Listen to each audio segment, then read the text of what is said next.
Hi, it's me, Tommy Maloney, host of this podcast, Blending the Family. Before we get started, this episode is sponsored by Blending the Family. Whether it's general life coaching you need or even a speaker for your next event, please head over to the website, blendingthefamily.com for the details. Again, blendingthefamily.com, or email me directly, info@blendingthefamily.com. Let's start this episode. So many dads that I've talked to have mentioned, going through a miscarriage experience and never talking about it and never explaining to anyone their emotions and their journey because they cared so much for their spouse who was carrying the child. And in their mind, it wasn't about them at all. It was about caring for my wife and her needs. Welcome to another edition of the podcast known as Blending the Family. I am your host, Tommy Maloney. Today's episode, we have the co-founder of Fathering Together, Brian Anderson. In this episode, we talk about, what is Fathering Together? We talk about who is Robert Greenleaf, and finally, the acronym SAVE. What does the acronym SAVE stand for? Well, support, accountability, vulnerability, working towards equity. Get to learn all that stuff with Brian's new book titled Fathering Together. There we go. We'll talk a little bit more of who Brian is in the introduction. But first, let's talk about how the heck are you? You doing well? You doing good? Man, the weather here in Colorado, some days it's good, some days it's bad, some days it's just Colorado weather, I guess, to say.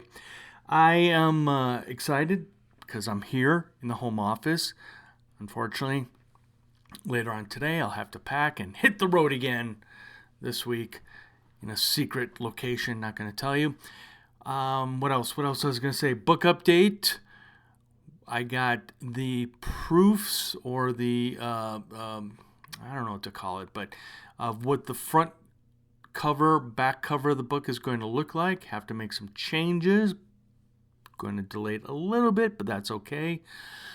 My hope is before Father's Day of, what year is this? Yes, of this year that the book will be out, okay?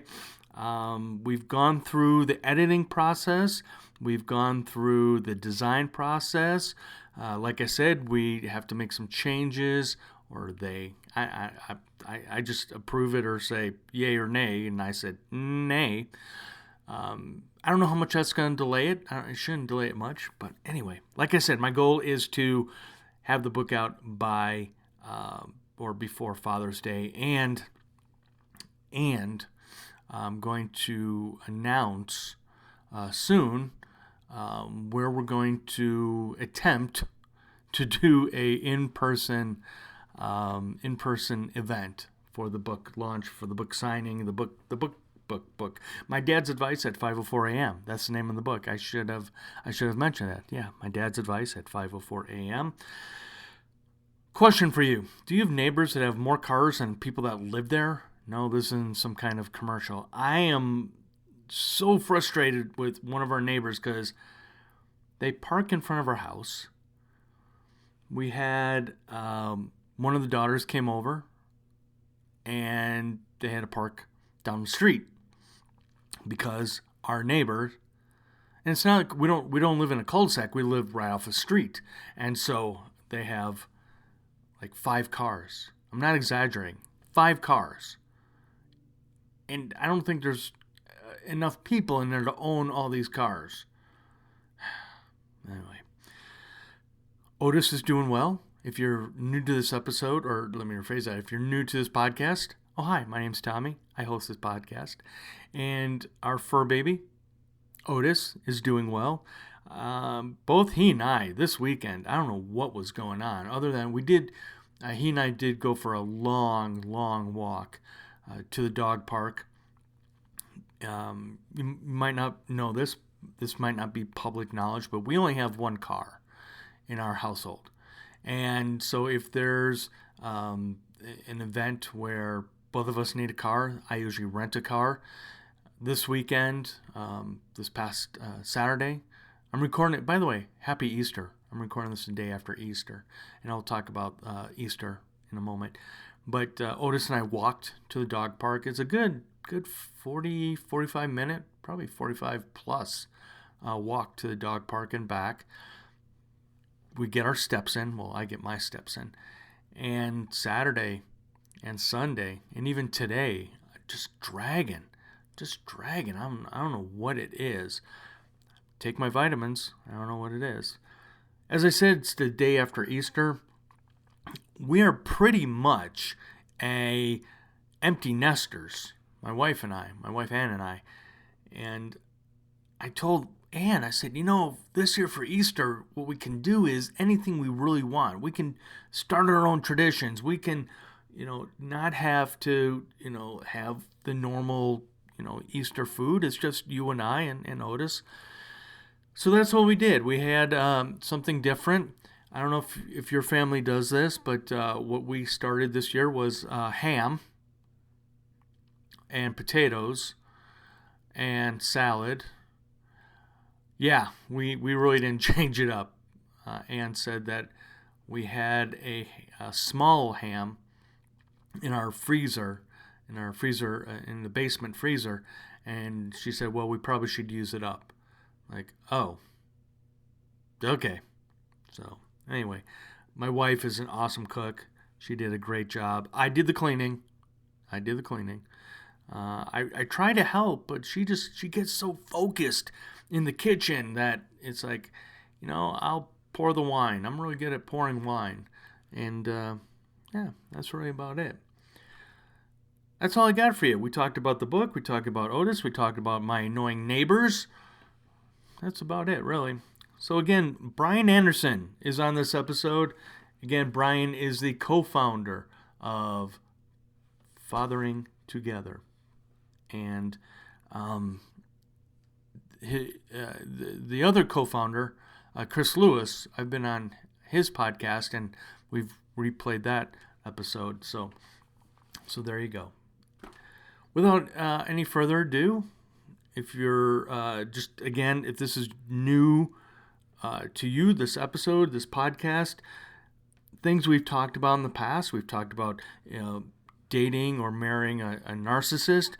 We've talked about how to successfully co-parent, and we've also talked about in past episodes what is a good wine on that first date. So that's where we go with these episodes. And like I said, today we talk about fathering together. And how I end the show is I heard an interview with Terry Crews, the actor. He is super talented. He's an artist. He designs furniture. And this is how we end the podcast. And this is how we're going to get into talking with Brian Anderson. And how we end this podcast is simply as this. Your success is my success. All right, Blending the Family listeners. Today we have Brian Anderson. I am super excited to have Brian on. Brian is a husband, a father to two spirited daughters. And as we were just talking before we started recording, Brian will be heading out to both soccer and ballet, and hopefully the girls keep him in line. Make sure he doesn't confuse the soccer practice for the ballet. Anyway, two spirited daughters that keep him inspired, exhausted every day. Prior to co-founding Fathering Together, Brian has worked as a social worker, community organizer, university chaplain, and interface leadership development consultant. As co-founder and executive director of Fathering Together, Brian brings those experiences to empower fathers to be agents for positive change, which I'm so excited we're going to talk about. When not working, I don't know if that's possible, Brian, but when you're not working, he serves as an amateur chef, which, you know what, we should talk some cooking while we're here, to his family, and working on his forthcoming book, which we will definitely be talking about, Fathering Together, that provides a roadmap for fathers using servant leadership as a guide. Brian Anderson, Welcome to Blending the Family. I am so happy we had a brief conversation a while back. I think somebody was sick in the house, so you didn't have a lot of time to talk. But here you are. Yes, I'm here. Welcome. Thank you. Yeah. Great to be here. Yeah, we had a very truncated conversation. So looking forward to a bit more in depth here for the podcast and beyond, for sure. Oh, you said in depth. Well, you don't know who you're dealing with because I am not a deep person. As deep as we need to go. Kiddie pools are still scary places for some people, so we'll make it work. This is true. This is true. So let's start off with this one, Brian. Before we start talking about the book, Fathering Together, let's talk about what is Fathering Together, your organization. Yeah, thanks. The organization is a hodgepodge when it comes to the founding, right? Because had a vision, and then my friend, and as you know him as well, Chris Lewis, he had a vision, and we kind of merged them because, as our name implies, we wanted to learn from one another. And his daughters are about 10 years older than mine, and so he's got a few more years of expertise, but at the heart of our mutual shared understanding of this organization is, how do we build a community that provides support and accountability for dads? How do we help dads really become more expressive emotionally to build connections with our kids? How do we step away from the old narratives of only being a breadwinner or only seeing ourselves as a financial provider to our family and someone who could be so much more? And out of that grew a Facebook group, has grown multiple local chapters and communities, and now a book to kind of recap some of that experience and chart a not a lesson plan per se, but more helping dads get the right mindset to step into fatherhood. So yeah, that's a very short version. Happy to dive deeper if you'd like. Well, let me ask you this, Brian. How did you change going from a single guy to becoming a dad? Yeah, I've always wanted to be a dad. I'll start with that. I was 16 years old. I was working at our local library, reshelving books, and I heard a little boy just calling out to his dad. And there was something about the little boy's voice and the way the dad responded that I was just like, that's I want that. I something about that exchange just spoke to me in a way that I knew that needed to be a part of my future. And I've got a phenomenal dad. I love him to death. He's still around and helping me in so many different ways. And there's plenty of things he's done to help me grow as a father and as a human being. But just that initial interaction kind of sparked a curiosity of fatherhood for me. And as I've talked, over the last 6 years, whether it was here in my local community of Evanston or in our global network on Facebook that we've grown, the more I talk with dads, the more I realize most of us think about being a father or expect to be a father someday, but very few of us do any sort of preparation like we would for a job interview or getting a master's or an MBA, some kind of advanced degree to be an active professional.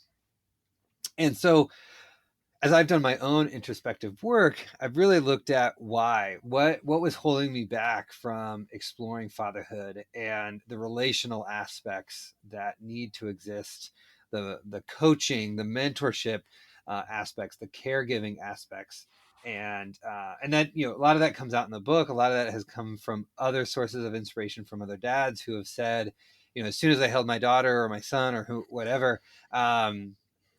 The reality was everything changed, and my life was no longer my own. I was now a supporting cast to someone else, and shifting that mindset is not easily done, but it's something that I've been working on for the last 8 years. I will say, and I've said this publicly, and I actually wrote it in a book too, that I'm the opposite, Brian. I didn't want to be a dad. I didn't want to be a Yeah. parent. I just wanted to be very similar to my uncle John, who he I think his philosophy before I really got to somewhat know him was, he was born single and he died single, and Mm. that's how he wanted to live. And for me, it was that's what I wanted. Really, I'm so immature, and I'm still immature, even getting into my 50s. Um, but you're right. When you do have a son or daughter, it really does change you. And for me, without going into great detail, my first wife, we had a miscarriage, Mm. and that just that, that changed for me. That changed my life because to me, going through that, I then realized, Brian, that I truly did also want to become a dad. So I think it just takes sometimes to just a kick in the pants to say, you know what, I too want to be a parent. And thank you for sharing that. And so many dads that I've talked to have mentioned, going through a miscarriage experience and never talking about it and never explaining to anyone their emotions and their journey because they cared so much for their spouse who was carrying the child. And in their mind, it wasn't about them at all. It was about caring for my wife and her needs. And when I talked to them and interviewed them, I was like, well, what about you? What was your emotional journey through that? And some, didn't have an answer right away. They had to pause and think about it. And some were very quickly said, I've never thought about it because I was so focused on something else. And it didn't ever occur to me to process that. And then we end up having a really great conversation about the pain and the grief that has just been trapped away. And I think that in many respects, that's an issue that a lot of fathers have, not just in a situation of a miscarriage, but just being emotionally expressive with their children and demonstrating and role modeling how to handle anger, how to handle joy, how to handle jealousy and frustration. There's such a wealth of emotional energy running through us, and if we don't help inform our children's ability to handle that, then somebody else will, or something else will, and it may not be something we want to have that influence on our children. Well, I commend you because some of the things that I noticed as of late, because I know you're, and again, we'll talk about your new book, Fathering Together, but some of your tweets as of late Mhm. talking about some of the insights to the book, and one of the things I loved was we men need to have those deeper conversations with other men, Mhm. and Mhm. it, do you feel that we might be? I mean, not to really totally generalize, Brian, but I mean, you and I are both in the fatherhood space, and we're trying to make a positive change and a positive movement. Are you seeing more and more men starting to maybe come out of that typical mentality?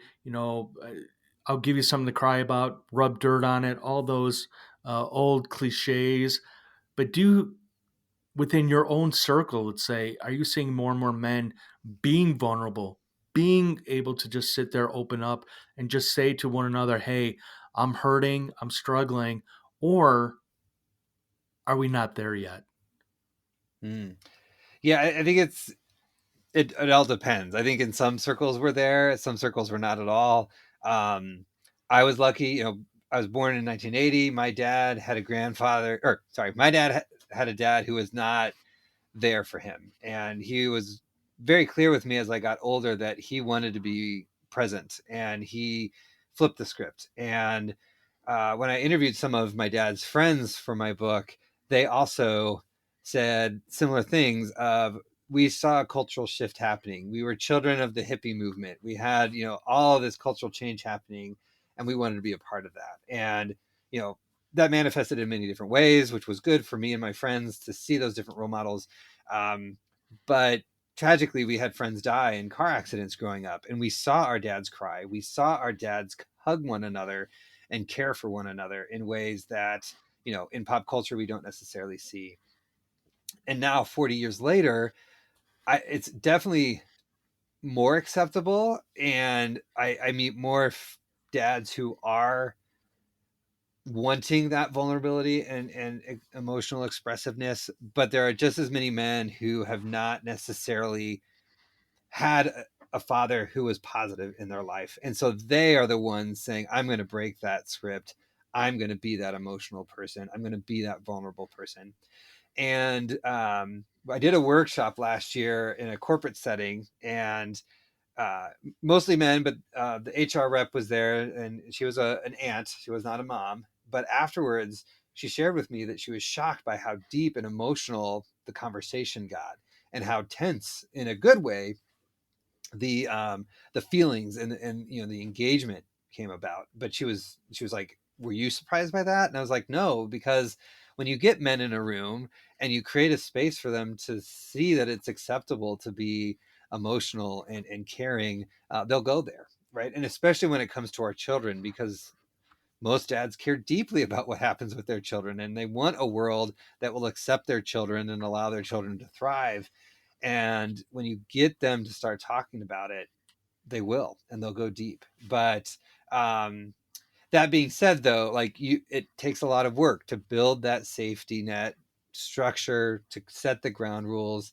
Um, it's not something that just happens. And I think the other piece to think about too, and I've talked with some women about this and moms, what caring and vulnerability looks like in men is not the same as what it looks like in women. And so when I did a workshop, not a workshop, excuse me, I did a panel a couple of weeks ago for a mom's organization, and I brought some dads in so that we could talk about the role of dads in kind of creating gender equity, so it's not just up to the moms.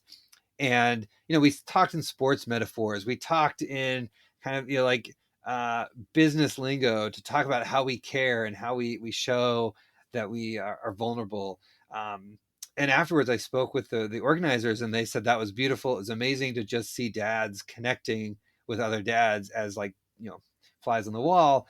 um, but they were also a bit surprised at how we manifested that care and vulnerability. And it wasn't that it was a good or a bad thing. It was just different than what they're used to within their mom circles. And I think that's the piece where we also need to be more open-minded, if you will, to how and what care and expression looks like in men's groups versus moms or other groups. So how can moms and women, how can they help us dads and men, either be more vulnerable or maybe more open, or just how can they support us, and how can we support them? Yeah, yeah. I think it's a it's wow, getting tongue tied. Sorry, it's reciprocal, right? It's it's not a question of them helping us, right? I feel like that's the wrong way to ask it, because women and moms are already doing so much of the emotional weight and carrying the load at homes in many traditional senses. And so to then say, hey, and while you're at it, how do you help your dad, right? How do you become a parent to your husband? And that's going to just breed shame. It's going to be resentment on both ends. Most women that I know are not wanting a third, fourth, fifth child in their partner.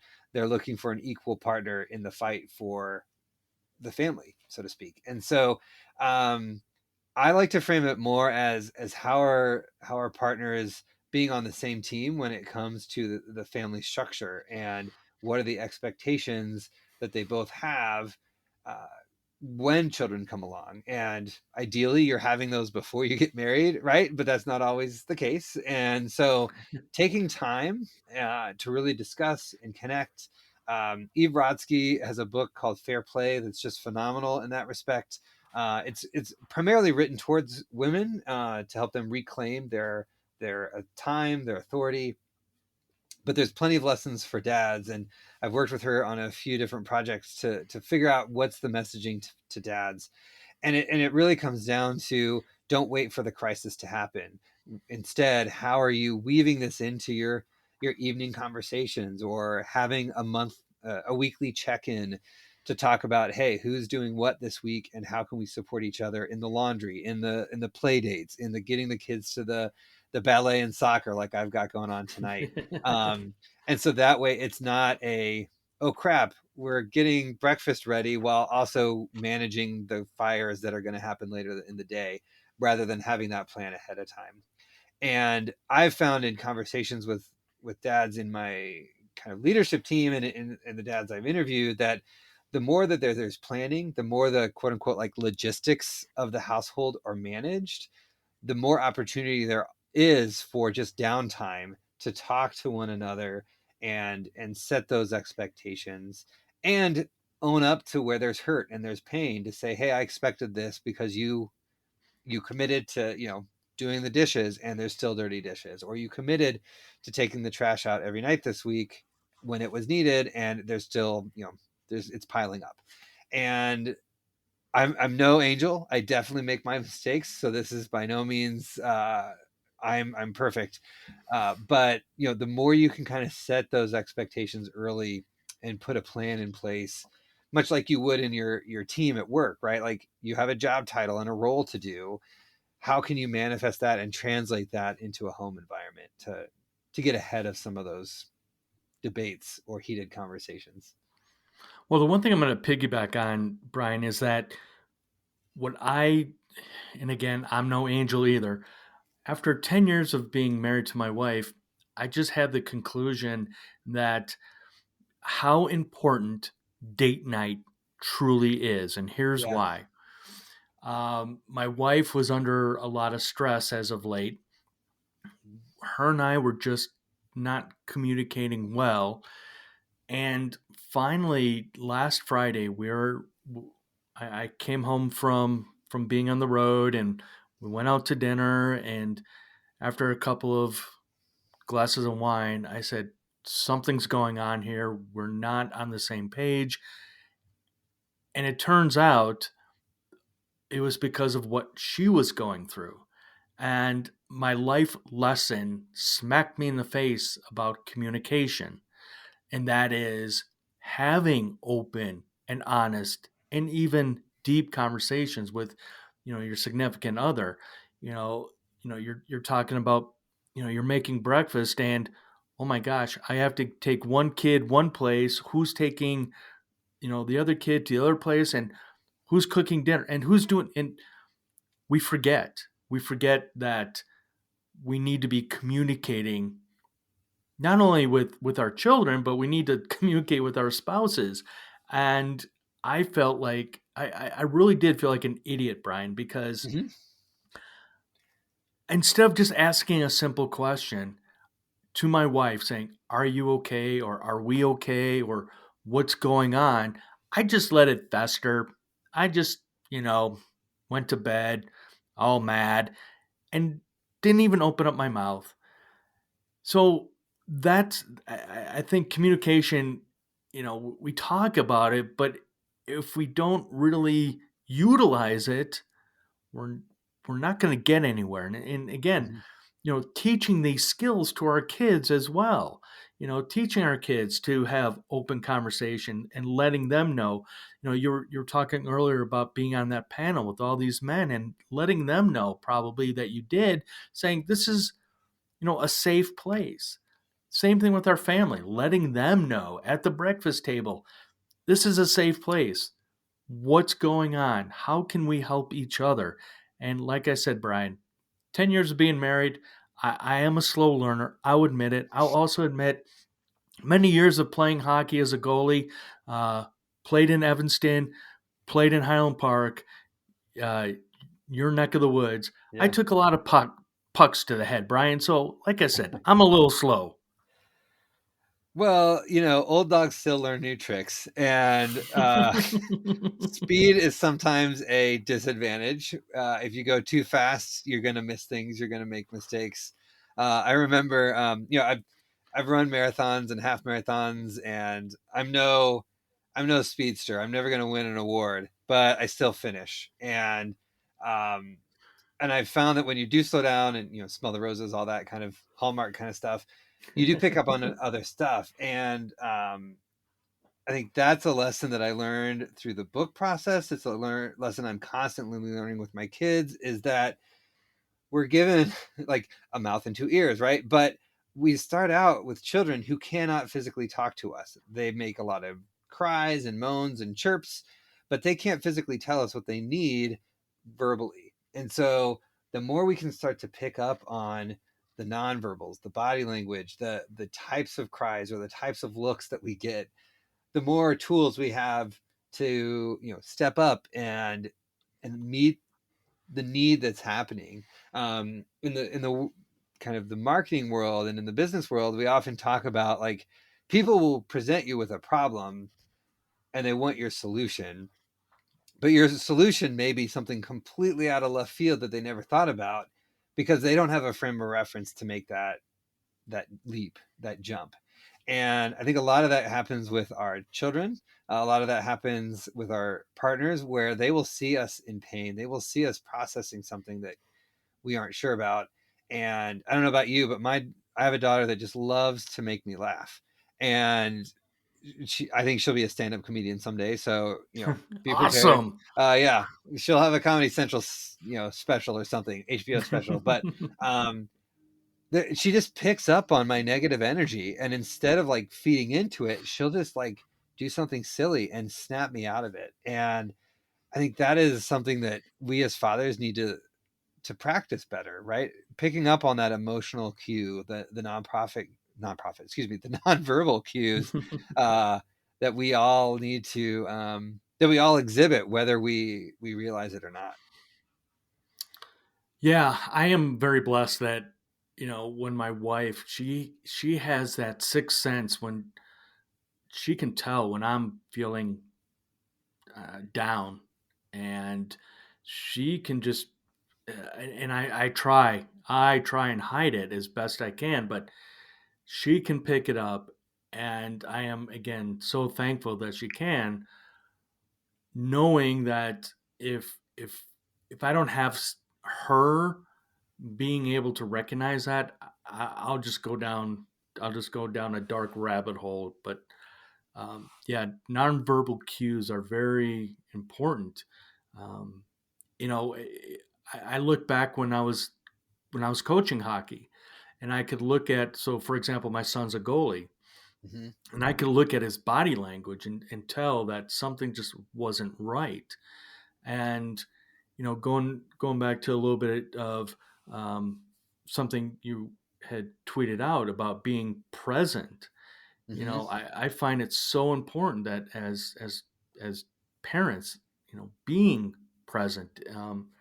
Coming from the world of divorce, I mean, I took the expectation I was going to be married the first time forever and ever till death do us part, and I took my time with my son for granted, and you know, having lost a lot of moments, and to tie it all together, I'll feel I used to well when before my son was driving, I would be the one, taking him to back to his mom's house and then driving home just feeling so down. And my wife would be just there to pick me up, and she would say, "You're a good dad." But at the same time, knowing I was present with my son, not being a quote unquote Disneyland dad, but being there, spending time with him, um, and just trying my best to, give him some skills like in your bio talking about cooking, and Mm-hmm. I think that's one of the things. Talk about being present. That was one of the things that I try to do as much as possible with my son when it was my weekend, that we would try and make things, and teach him how to make pancakes and teach him how to make a pizza or what have you. So being present is so key, and just not just parenting, but as I've learned, being more of an empty nester, being present with my wife. Yeah, hands down. And so just to run with the cooking metaphor a little bit further, like if you don't pay attention to a boiling pot, like if you're going to make spaghetti and you're answering an email on your phone while you're waiting for the water to boil, it's going to boil over and then you're going to have a mess on your hands, right? And same with our kids. If you're not paying attention to them, if you're talking to them while you're on your phone, if you're talking to them while you're distracted, they're going to pick up on that, and they're going to learn that that's an okay to way. They're going to learn that that's an okay way to communicate, and it's not, right. And um, at the months leading up to shifting to be full time with Fathering Together, I was, working a full time day job and then fitting in Fathering Together wherever I could. And I was putting my daughter to bed one night and she turned away from me instead of letting me give her a kiss. And I was like, "What's wrong?" And she said, "Dad, you're doing all this stuff to make all these dads be better dads, but you're not a good dad to me." And it just killed me. And every time I tell this story, it still kills me because I visually see all the mistakes I went through and all of the hypocrisy, to be honest, of what I was doing.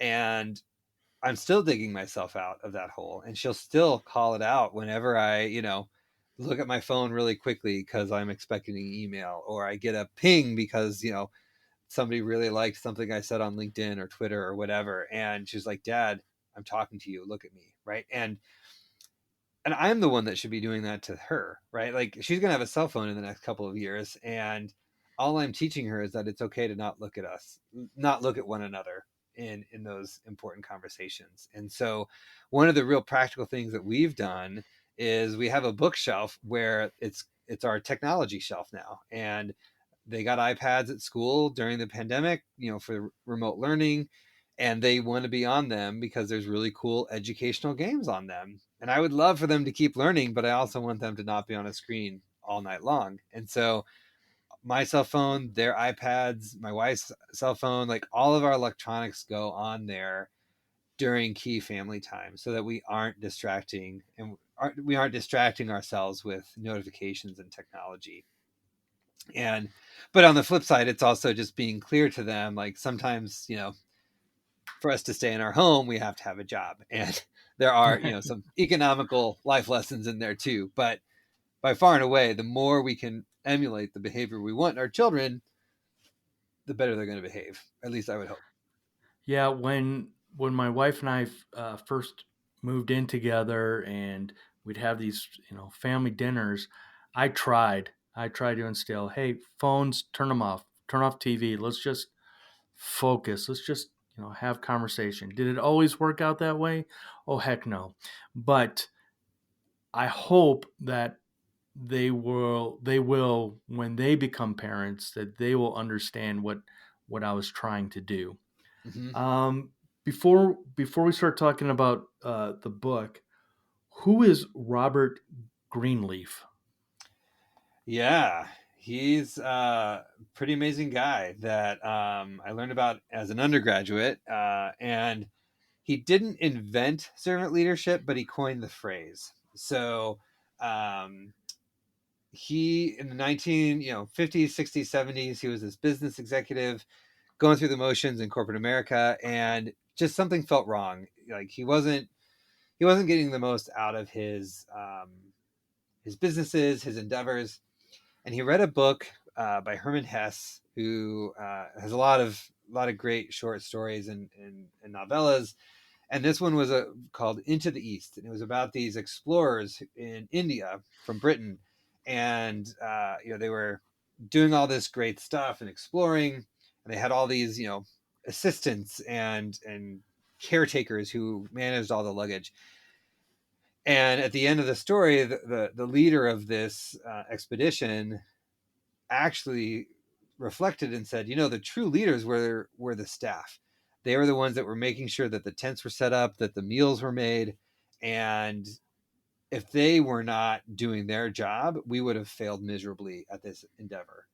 And so he took that lessons from the story and crafted this idea called servant leadership, a new model to help businesses really rethink their hierarchical structures, their training programs, their um, you know professional development practices, so that the CEO, while is a positional leader, by using a philosophical approach to empower their staff, their managers, their direct reports, you name it, to give them license to be a leader in their own right and give them the skills and opportunities to see themselves in the vision and the direction of the profit, the for-profit or nonprofit organization, what have you.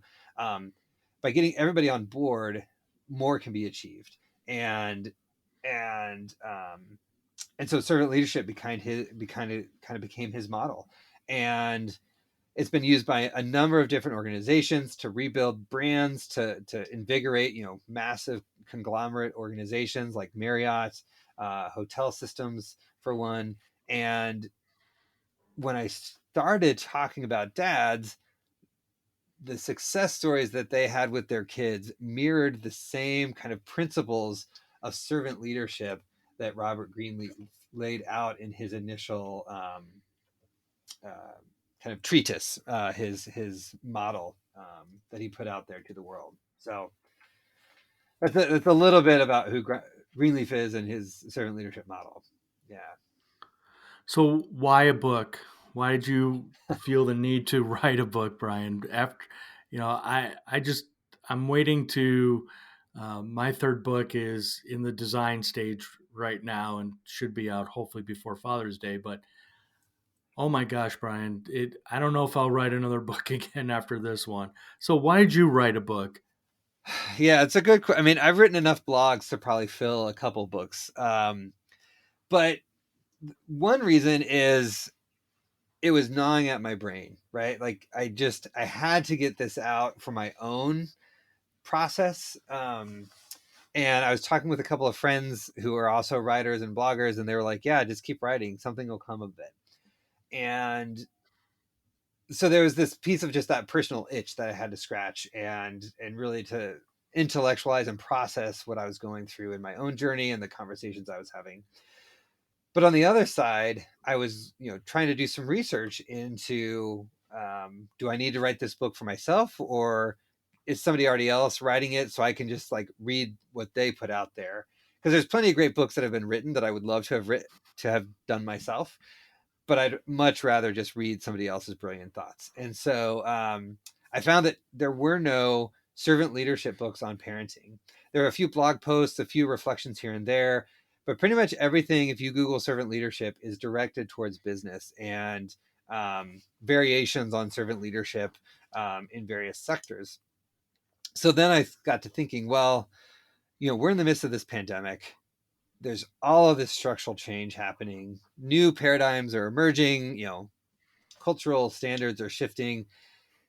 Maybe it's time for a new narrative on fatherhood. And maybe this servant leadership model could be what we need as dads to be more open and aware of what our children need. And, no model is perfect, but so many of the stories, as I mentioned, like speak to how do we listen and understand our kids? How are we accepting and leading with empathy to understand who they are rather than dictating who they must become? All of these little bits and pieces were coming out as anecdotes from these interviews with dads. And so in some ways I didn't write it. It's me just retelling the stories of so many dads that have come before me or are navigating it with me. But my goal is really, let's just set this together. Let's just put this down into one book. We can do workbooks, we can do workshops and retreats, but there needs to be something that we can refer back to. And I've got about 35,000 words in my first draft anyway, to lay that out for us. How did you get these dad stories? What was the process? Yeah, so it started with my own dad and his friends. I was very lucky, as I mentioned, to have a great dad. But then there's 4 or 5 families that we all kind of grew up together. We'd get together and go camping, or have holiday picnics and cookouts. And so I just shot phone calls to all of them saying, hey, you were so influential in raising me. I'd love to ask like how you figured out fatherhood and what you were trying to instill in me and the rest of the kids.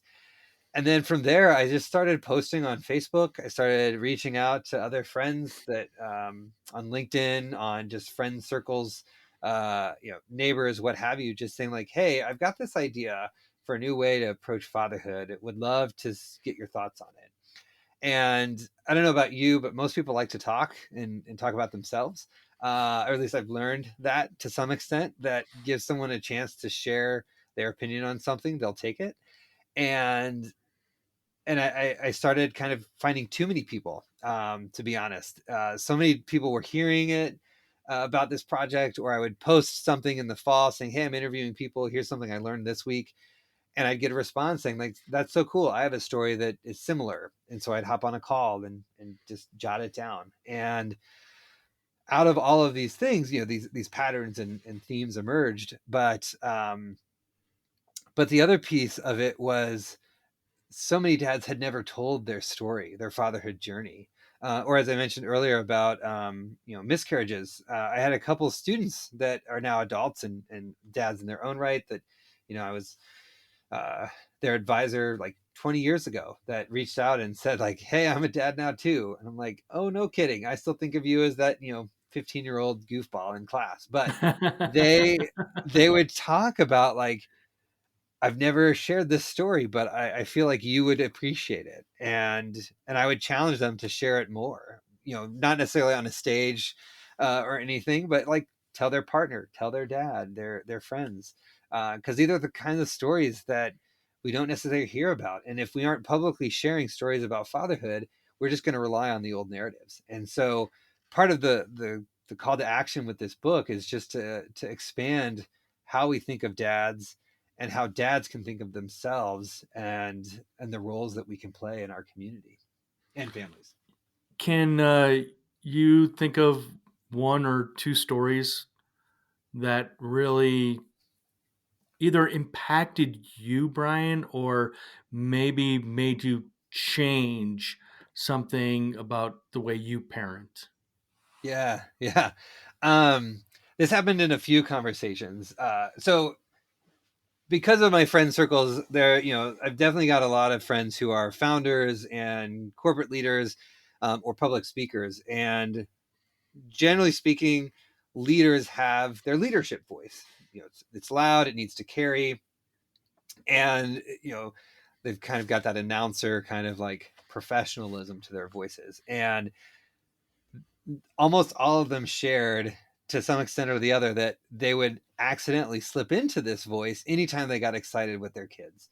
And sometimes it was appropriate, like cheering them on at the sports field. But if you're having like a heart to heart before bed, your kids don't need to hear an announcer voice. And a couple dads would share that they noticed their daughters especially would like tighten up and get tense anytime they got animated. And one of them specifically said their daughter opened up and said, "You're always yelling at me. Why are you always so mad at me?" And it was an aha moment for him, and ultimately myself, because I was the same way. When we get animated, we're just excited, but our kids are interpreting our volume as anger and attack. And so if you want to have that emotional bond, you have to have that awareness of how you're communicating, and the impact of that communication on your kids. And um, that was probably the biggest aha moment. But one of my favorite stories, though, that came out of this whole process, and I asked him if I could, share his story in the book and beyond, and he was totally happy to do so. Um, College friend of mine, we reconnected through this process, and he's got 3 kids. His youngest is a boy who loves wearing princess dresses, loves dressing up and putting on makeup at 5. And he started doing this, though, around 3. He would want to wear his older sister's clothing.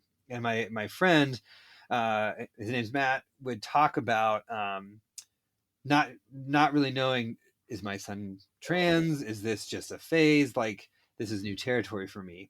And by the time his 5th birthday rolled around, it was pretty clear, like, there's some gender nonconformity going on. Still at 5, his son's not necessarily knowing what his identity is, but for his 1st birthday, he was like adamant he had to wear his favorite dress for the birthday party. It's his birthday, he's going to dress the way he is. And Matt was like, "Okay, my son can do what he wants to do. I'm going to accept him and support him as a good father should." And about 5 minutes into the birthday party, he's running around in his outfit and having a blast. And Matt's like taking photos, having a blast with him. And this woman comes up and says, "Sorry, we have to leave." And Matt gets a little nervous. He's like, what, why, what's going on? And he's like, okay, like, is something wrong? Like, why are you leaving the party early? And the mom said, well, my son saw your son wearing a dress and got jealous. So I'm going to take him home to put his dress on because he also loves wearing dresses. And Matt was like, oh, okay, great. This is not going to be a fight for who my son is. It's just a parent wanting to support their son. And the mom came back a few minutes later with her son in a dress, and they ended up, Matt and this woman, having a long conversation of the support systems in their town for parents who are raising children who are trans or questioning. And it really opened up so many more doors for my friend to figure out how to be supportive of his child. And and I feel like that's a story that is more common now than 30 years ago, when I was hitting my middle school years and had all sorts of friends afraid to come out of the closet or even express themselves in different ways. But the more, and Matt shares that story now in other spaces in his community to help normalize that as parents, we need to just accept our children for who they are. Yes, we need to create parameters. We need to give them a foundation and a scope and a reference point in their life. But ultimately, our children are growing up in a world that is so radically different than the one that we grew up in. You mentioned you're turning 50. I'm 41. None of us had cell phones. None of us had email until college or beyond. Yet our children are just growing up expecting to communicate in so many different ways and experience life in so many different ways, that for us to hold them back to the standards of our youth is not helpful in some respects. And so for Matt, that is him stepping into a world that is very foreign to him, but one that he's rapidly learning to accept and thrive. I'm so grateful that your friend Matt allowed you to use that story and just talk about that story, because I think that it is a powerful lesson right there, and that is just let your kids be kids. Mm-hmm. Is Matt's son going to wear a dress next year? Who knows? Who cares? Let our kids, you know, grow up the way they want to grow up, and as parents, just love them and support them as best we can. I mean, again, we've talked earlier about, we've made mistakes. I mean, my son is 19, and I every once in a while I'll just go back and think of the horror, my own internal horror stories of the big mistakes I made, and maybe maybe using my anger voice a little too much. And I think part of my issue was, not having a good circle of friends, and that's on me, Brian, because I'm such an introvert. And um, I had one person say to me, I'm just tired of you talking about your divorce and talking about, and I'm just like, you know what, he's right, because those are opportunities for me to say, you know what, sometimes you rather go to a therapist to get it out, but other times you do need your friends. You do need, somebody just to, as my wife would, in our early in our marriage, she would start yelling at me saying, quit trying to fix it. I'm just wanting to talk. And there are times where we just need to talk. And so it's nice to have positive stories of dads such as Matt, just letting his son just be who he is. And Mm-hmm. um, but again, him talking to you saying, here's my story and you can use it. So it and you're right. I would even say probably 10 years ago, I don't think we could have had these types of conversations, Brian. Yeah, at least not holistically around, right? Like there's all sorts of growth in different places in our communities, um but I think the other kind of aha moment that isn't necessarily in the book, because it just happens so frequently, is that you know whether I talk with a politically conservative or liberal or you name it, when you get people to talk about what they want for their children, it's pretty common. And a lot of it boils down to, I want my kid to thrive. I want my kid to have a life that they can live without having fear, being safe, all those things.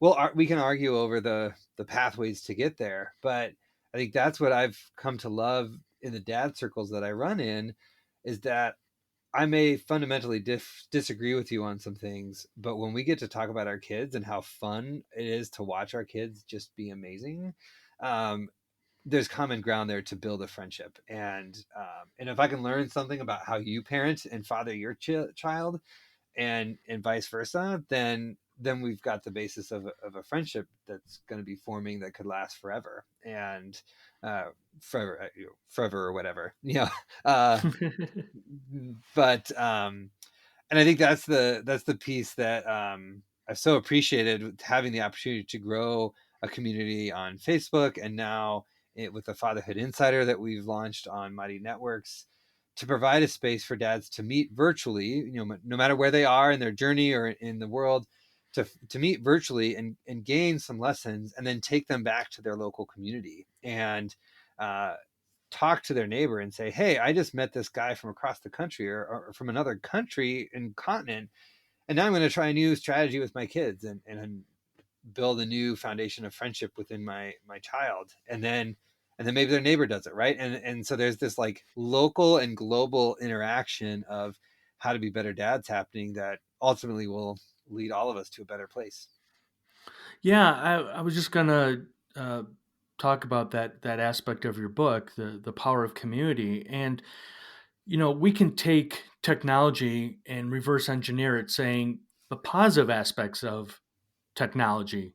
I mean, things like uh, live video chats, and so I think it's a great opportunity for learning opportunities to learn from other dads in other countries and even in other states, and learning as far as maybe there's traditions they do that maybe we can incorporate, or maybe some type of life lessons that they do in their country that maybe we can incorporate too. So I agree, Brian. I think we don't utilize the power of community as much as we really should as men, really. Mhm.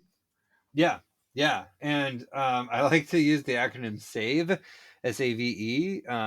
Support, accountability, vulnerability, working toward equity, and really having those aspects of community empowers us to do more.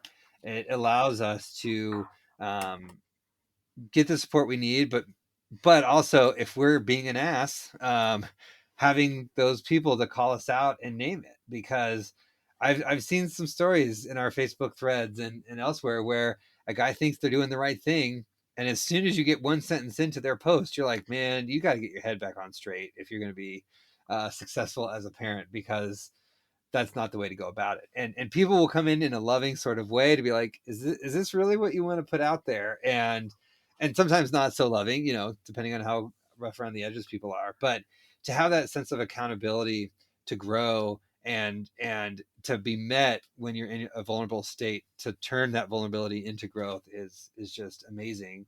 And then the equity piece for me really comes from the fact that I've got two daughters. I want them to have just as many opportunities as anybody else. And I know statistically there's a lot of things that are going to hold my daughters back and prevent them compared to other people. And so, what can I be doing as a father, especially as a white heterosexual man, to create new opportunities for change and push envelopes that need to be pushed? Can you give me that acronym one more time, Brian? Yeah, SAVE, save. So instead of like a safe space, like save space. So support, accountability, vulnerability, and equity. Just writing it down. Yeah, and I expand on it in the book a bit more with some examples from guys in the community and such. So uh yeah, get your copy today. Haha. Plug. Yeah, Um, shameless plug. it's all good. That's what you're here for, Brian. Right? Exactly. Yes. Isn't this just one long plug? It is. This is a audio infomercial. Yeah.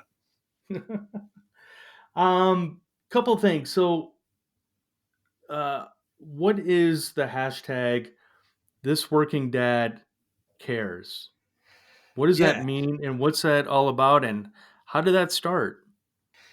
So the hashtag This Working Dad Cares came out of a couple of different conversations I've been having with mom and dad oriented organizations to really drive home the importance of taking paid parental leave, and to have that opportunity to take it in the first place. But more importantly, how are dads committed to connecting with their kids on that emotional level? How are they taking opportunities to be home, to build those bonds that will last a lifetime? And so from now until Father's Day in the US anyway, June 19th, we're asking dads to post about it. How do you care? Why do you care? What are the actions that you do to let your kids know that they're important to you? And post a photo with your kids with a sign saying how you care, to just draw more attention to that. And we've got some events happening after Mother's Day, around paid parental leave, around having fun with your kids in the great outdoors, to give dads some new examples and narratives to live by. Awesome. The book Fathering Together. I'm looking forward to getting my copy. Before you leave, Brian, how Yeah. can listeners get a hold of you? Yeah, so you can reach me at brian@fatheringtogether.org. Our contact information is at www.fatheringtogether.org. We're on Facebook, LinkedIn, Instagram, all the socials. And then the book is on pre-order now in the month of April, and then it'll be available for purchase come the end of September once it's the bookshelves. And the pre-order is through an Indiegogo site, but you can find a link to the book on our website as well. Awesome. Hey, Brian, one quick question. What are you looking forward to tomorrow? What are you Mm. looking forward to tomorrow?